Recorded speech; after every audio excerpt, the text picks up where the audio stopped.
we have to accept ஒரு விஷயம், நம்ம அதை ஏற்றுக்கொள்ளணும். ரெண்டாவது, அது தவறாக ஏதோ இருந்தால், அது இதாக இருந்ததுன்னா we have to examine our life. வாழ்க்கை என்ன பண்ணணும், நம்ம பரீட்சித்து பார்க்கணும்.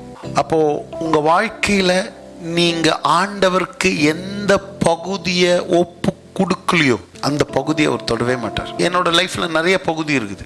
என் ஊழியம் இருக்கும், இன்னும் பொருளாதாரம் இல்லையா, நிறையா பாட்டுக்கு மினிஸ்ட்ரி, அதில் உறவுகள். இப்போது எந்த பகுதியை நான் கர்த்தருக்கு ஒப்பு கொடுத்துக்கணும் அந்த பகுதியை மட்டும்தான் அவர் என்ன பண்ணுவார், டீல் பண்ணுவார், டச் பண்ணுவார். அநேக நேரத்தில் அதுதான் பிரச்சனை. ஆண்டவரே என் வாழ்க்கையை ஒப்பு கொடுக்குறேன், என் பிரச்சனையை ஒப்பு கொடுக்குறேன், அப்படி இல்லை. You have to be in detailed.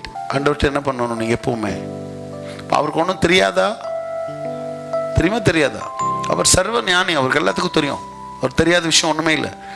But you have to surrender. அந்த குறிப்பிட்ட காரியத்தை, எந்த விஷயத்தை நீங்கள் ஆண்டவருக்கு சரெண்டர் பண்ணுறீங்களோ அந்த இடத்துல தான் அவர் ஃப்ரீடமாக செயல்படுவார்.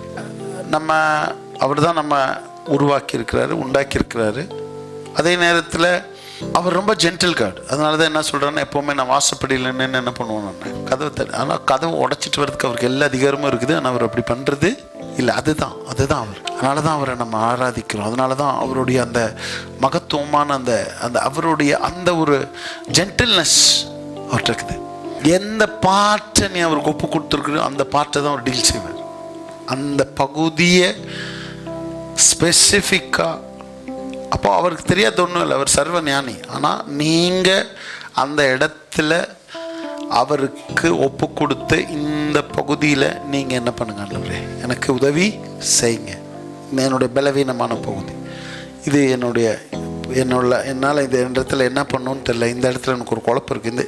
அந்த ஒவ்வொரு பார்ட்டியும் நீங்கள் டீட்டெயில்டாக ஆண்டவர்கிட்ட சொல்லி அந்த இடத்துல அவரை நீங்கள் அந்த இடத்துக்கு நீங்கள் சரண்டர் பண்ணி. நான் சொல்கிறது எவ்வளோ பேருக்கு புரிஞ்சு?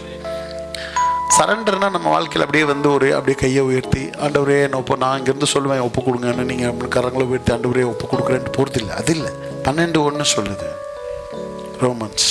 இப்படி இருக்க சகோதரரே பாருங்க, பரிசுத்தமும் தேவனுக்கு பிரியுமான ஜீவ பலியாக பாருங்க, சரண்டர் பண்றது ஆராதனையாமா. Worship, the deep worship is surrendering the life. வெறும் பாடுறது வர்ஷிப் இல்ல.